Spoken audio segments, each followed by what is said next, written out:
আসসালামু আলাইকুম। আপনারা সবাই কেমন আছেন? আজকে আমি আরেকটা নতুন রেসিপি নিয়ে আসছি, মানে আমার জন্য নতুন। ফার্স্ট টাইম আমি এটা আজকে রান্না করেছিলাম।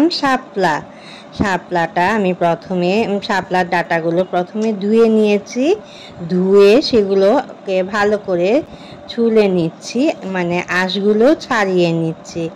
এভাবে করে আমি সবগুলো ডাটা থেকে ফুলটা আলাদা করে কেটে ডাটাগুলো আঁশ ছাড়িয়ে রাখছি।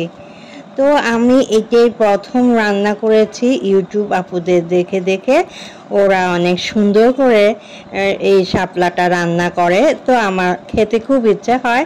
তো আমিও বাজারে ঘুরতে ঘুরতে একদিন পেয়েই গেলাম এই শাপলা। তারপরে আমি ঠিক করলাম যে আমিও রান্না করব। তো আমি অবশ্য সাথে একটি আলু দিয়েছিলাম। তো মানে শাপলাটা রান্না করলে মজে অল্প একটু হয়ে যায়, সেটা বাড়ানোর জন্য আমি একটু আলু স্লাইস করে লম্বা লম্বা করে কেটে এই তরকারিটাতে স্বাদ বাড়ানোর জন্য একটু দিলাম আর কি, আরেকটা ইনগ্রেডিয়েন্টস।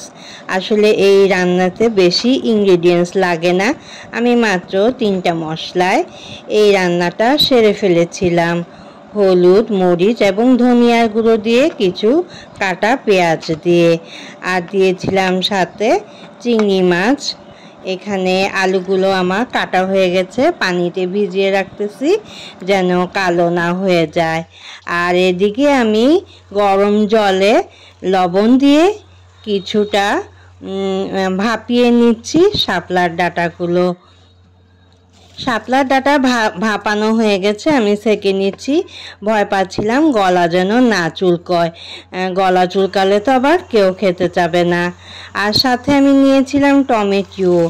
আমি এটার স্বাদটা আরও দ্বিগুণ করে বাড়ানোর জন্য টমেটো, আলু এগুলো দিয়েছিলাম। যেখানে আমি রেসিপিটা শিখেছি এখানে ওগুলো দেওয়া হয়নি, এগুলো আমি নিজের থেকে বাড়তি ইনগ্রেডিয়েন্টস ব্যবহার করেছি।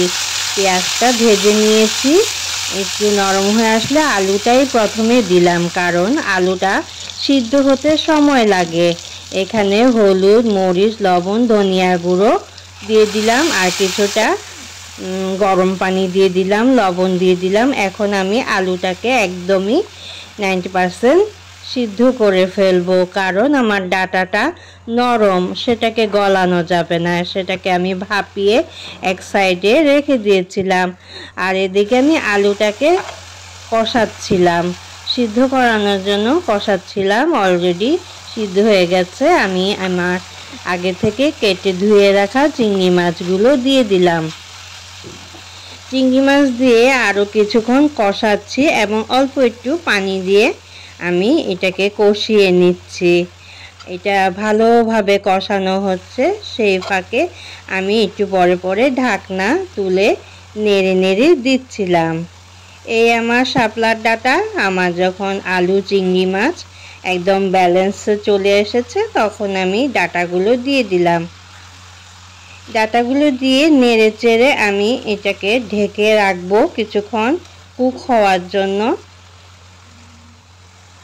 আর সাথে দিয়ে দিলাম টমেটোটা দিলে স্বাদ তো বাড়বেই।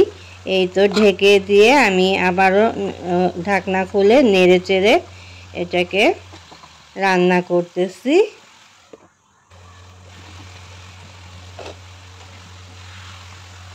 এভাবেই চলবে আমার রান্নাটা। আমি এখানে আর পানি ব্যবহার করতেছি না, কারণ শাপলা থেকে তো যথেষ্ট পরিমাণে পানি ছাড়ে। এর জন্য আমি আর ভয়ে পানি দেইনি, কারণ পানি পানি হলে পানচা হয়ে যাবে। একটু লবণ দিয়েছিলাম, উপরে কাঁচামরিচ দিয়ে দিয়েছিলাম। এভাবেই আমি কষিয়ে কষিয়ে শাপলার ডাটাটা রান্না করে ফেলেছিলাম। আমার এই রান্নাটা আজকে কেমন লাগলো সবাই নিশ্চয়ই ছোট্ট একটি মন্তব্য করতে ভুলবেন না যেন।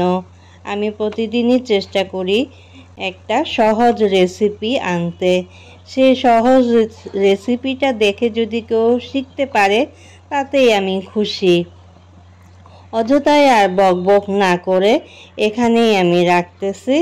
আপনারা সবাই ভালো থাকবেন, সুস্থ থাকবেন। আল্লাহ হাফেজ।